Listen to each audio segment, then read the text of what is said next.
शब्द शक्तियाँ और ध्वनि का स्वरूप। शब्द शक्ति का अर्थ है और परिभाषा। शब्दार्थ संबंध शक्ति, अर्थात शब्द और अर्थ के संबंध को शक्ति कहते हैं। शब्द शक्तियों के द्वारा शब्द के अर्थ का बोध होता है। अतः शब्द शक्ति को निम्न प्रकार परिभाषित कर सकते हैं। शब्दों के अर्थों का बोध कराने वाले व्यापार शब्द शक्ति कहलाते हैं। शब्द शक्ति के भेद। शब्द शक्तियाँ तीन प्रकार की होती हैं: अभिधा, लक्षणा, व्यंजना। इन तीनों से संबंधित तीन प्रकार के शब्द होते हैं: वाचक, लक्षक और व्यंजक। तथा इन तीनों से संबंधित क्रमशः तीन ही प्रकार के अर्थ होते हैं: वाच्यार्थ, लक्ष्यार्थ और व्यंग्यार्थ। इन तीनों के संबंध को अग्र रूप में व्यक्त किया जा सकता है: शब्द, अर्थ, शब्द शक्ति। वाचक, इसका अर्थ वाच्यार्थ और शब्द शक्ति होती है विधा। लक्षक शब्द, इसके अर्थ होते हैं लक्ष्यार्थ और शब्द शक्ति होती है लक्षणा। व्यंजन, जिसका अर्थ व्यंग्यार्थ होता है और शब्द शक्ति होती है व्यंजना। वाच्यार्थ को मुख्यार्थ या अभिधेयार्थ भी कहते हैं। शब्द शक्तियों की परिभाषा। अभिधा शब्द शक्ति शब्द को सुनकर या पढ़कर श्रोता या पाठक को उसका जो लोक प्रसिद्ध प्रचलित अर्थ तत्क्षण ज्ञात होता है उसे अभिधेयार्थ या वाच्यार्थ कहते हैं। इस अभिधेयार्थ का बोध कराने वाली शब्द शक्ति अभिधा कही जाती है। अभिधा के द्वारा ज्ञात अर्थ कोशगत अर्थ होता है। जैसे हमें फल खाने चाहिए, यहाँ फल का सामान्य अर्थ ग्रहण किया गया है, अतः अभिधा शब्द शक्ति है। लक्षणा शब्द शक्ति। मुख्यार्थ में बाधा उपस्थित होने पर मुख्यार्थ से ही संबंधित जो अन्य अर्थ रूढ़ी अथवा प्रयोजन के आधार पर ग्रहण किया जाता है उसे लक्ष्यार्थ कहते हैं। लक्ष्यार्थ का बोध कराने वाली शक्ति लक्षणा शब्द शक्ति कहलाती है। यथा मोहन गधा है। इस वाक्य में गधा शब्द का लक्ष्यार्थ है मूर्ख। यह अर्थ इसलिए ग्रहण किया गया है क्योंकि गधे का मुख्यार्थ एक जानवर यहाँ बाधित हो रहा है। यह अर्थ एक विशेष प्रयोजन के आधार पर ग्रहण किया गया है, अतः यहाँ लक्षणा शब्द शक्ति है। व्यंजना शब्द शक्ति। अभिधा और लक्षणा के विराम ले लेने पर जो एक विशेष अर्थ ध्वनित होता है उसे व्यंग्यार्थ कहते हैं। व्यंग्यार्थ का बोध कराने वाली शब्द शक्ति को व्यंजना कहते हैं। जैसे उसका घर गंगा में है, यहाँ घर गंगा में नहीं हो सकता, अतः अर्थ ग्रहण किया गया कि गंगा के निकटवर्ती है, तथा इससे यह भी ध्वनित हो रहा है कि घर में गंगा जैसी पवित्रता, निर्मलता एवं शुद्धता है। यह ध्वनित होने वाला अर्थ ही व्यंग्यार्थ है, तथा व्यंग्यार्थ ग्रहण करने से यहाँ व्यंजना शब्द शक्ति है। शब्द शक्ति का महत्व। शब्द शक्ति से ही अर्थ का बोध होता है। बिना अर्थ का उचित बोध किए काव्यार्थ की प्रतीति नहीं हो सकती। लक्षणा एवं व्यंजना से युक्त काव्य उच्च कोटि का माना जाता है। जब सामान्य भाषा में कोई व्यक्ति अपनी बात नहीं कर पाता तो लक्षणा एवं व्यंजना का सहारा लेता है। लक्षणा से भाषा की अभिव्यक्ति क्षमता में वृद्धि होती है। भाषा के लक्षक एवं व्यंजक बल की सीमा अपरिमित है। व्यंजना का व्यापार बहुत विस्तृत एवं व्यापक है। व्यंजना शक्ति के बल पर हम किसी भी शब्द से कोई भी काम ले सकते हैं। लक्षणा शब्द शक्ति के भेद। लक्ष्यार्थ के आधार पर इस आधार को लेकर लक्षणा के दो भेद हैं: रूढ़ा लक्षणा, प्रयोजनवती लक्षणा। रूढ़ा लक्षणा, जहाँ मुख्यार्थ में बाधा होने पर रूढ़ी के आधार पर लक्ष्यार्थ ग्रहण किया जाता है, वहाँ रूढ़ा लक्षणा होती है। जैसे पंजाब वीर है, इस वाक्य में पंजाब का लक्ष्यार्थ है पंजाब के निवासी। यह अर्थ रूढ़ी के आधार पर ग्रहण किया गया है, अतः रूढ़ा लक्षणा है।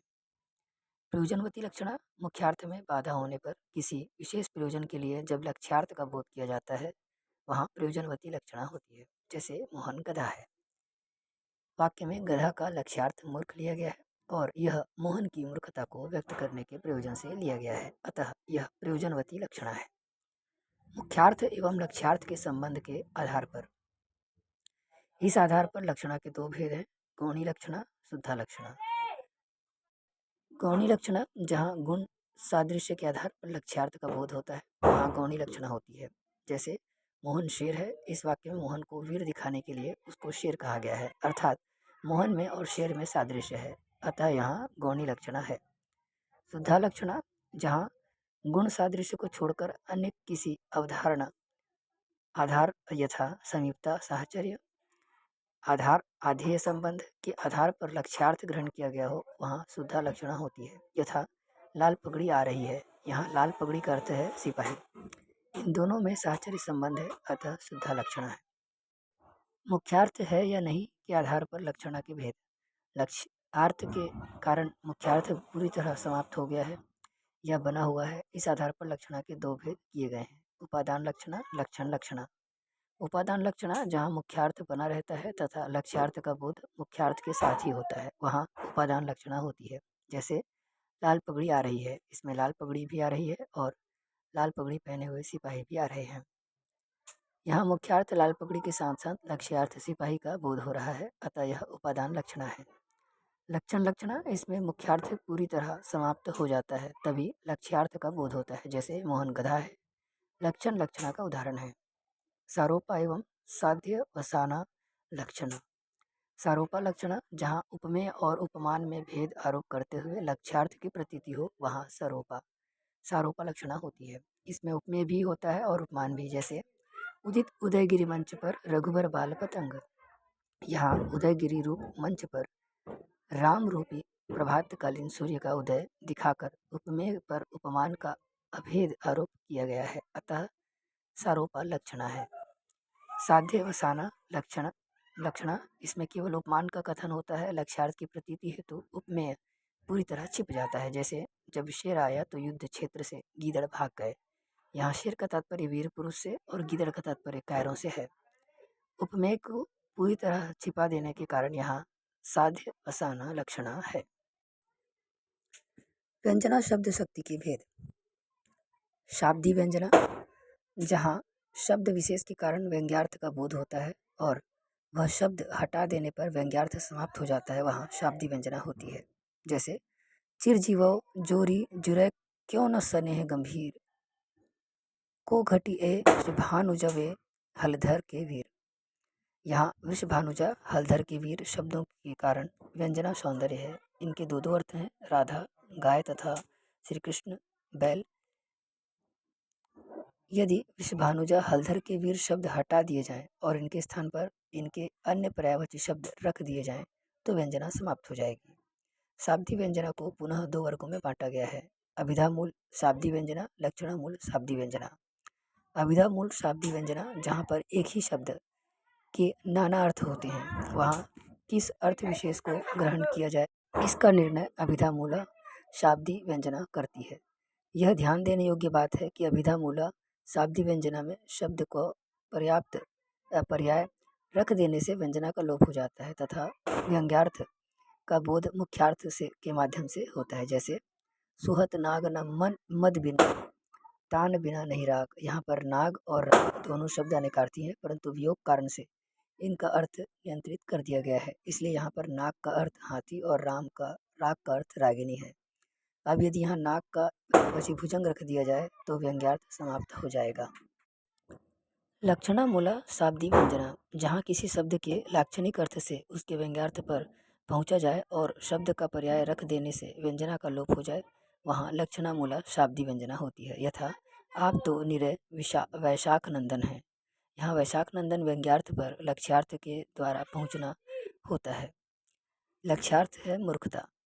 अब यदि यहाँ वैशाख नंदन शब्द बदल दिया जाए तो व्यंजना का लोप हो जाएगा और लक्षणा मूला शाब्दी व्यंजना नहीं रहेगी। आर्थी व्यंजना, जब व्यंजना किसी शब्द विशेष पर आधारित न होकर अर्थ पर आधारित होती है तब वहाँ आर्थी व्यंजना मानी जाती है। यथा अबला जीवन हाय तुम्हारी यही कहानी, आंचल में है दूध और आंखों में पानी।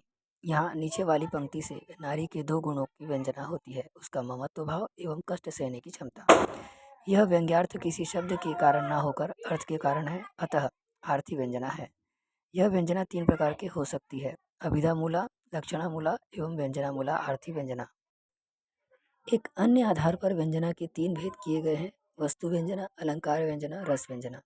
वस्तु व्यंजना, जहाँ व्यंग्यार्थ द्वारा किसी तथ्य की व्यंजना हो वहाँ वस्तु व्यंजना होती है। जैसे उषा सुनहरे तीर बरसती, जय लक्ष्मी सी उदित हुई, उधर पराजित काल रात्रि भी जल में अंतर्निहित हुई।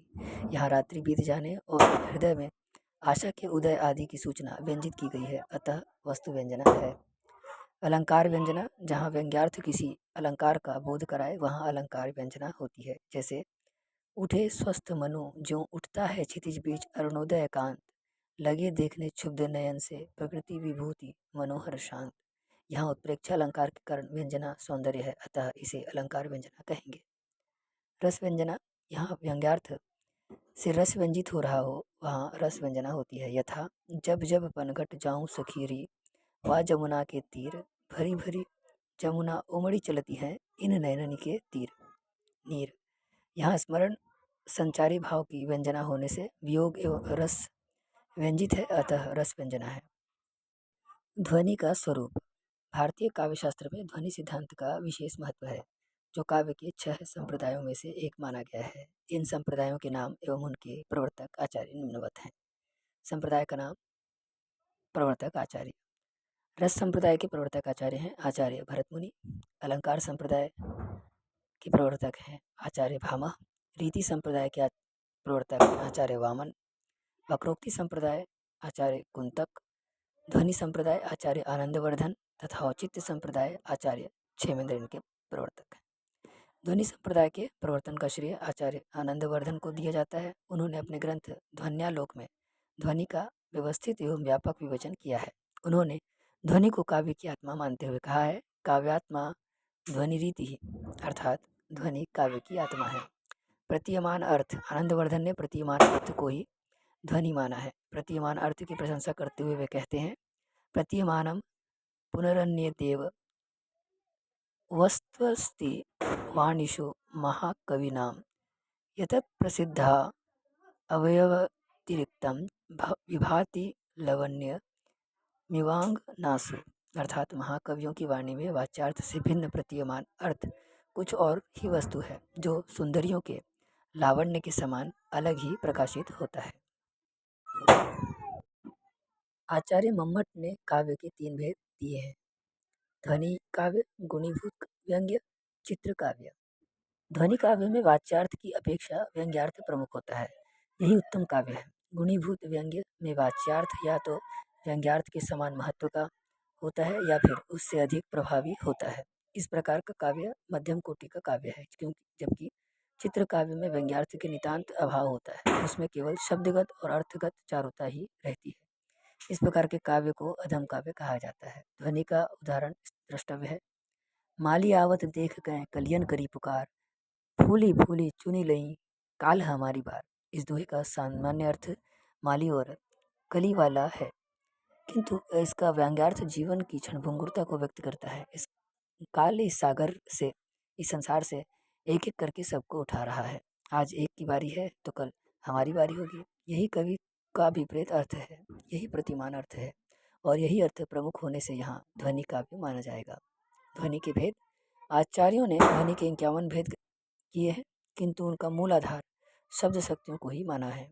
इस आधार पर ध्वनि के 3 प्रमुख भेद हैं: अभिधा मूलक ध्वनि, लक्षणा मूला ध्वनि, व्यंजना मूला ध्वनि। अभिधा मूला ध्वनि में पहले अभिधेयार्थ निकलता है और फिर व्यंग्यार्थ की प्रतीति होती है। इसी प्रकार लक्षणा मूला ध्वनि का मूल आधार लक्ष्यार्थ है। लक्ष्यार्थ के उपरांत इसमें व्यंग्यार्थ की प्रतीति होती है। व्यंजना मूला ध्वनि में ध्वनि का मूल आधार व्यंग्यार्थ ही होता है।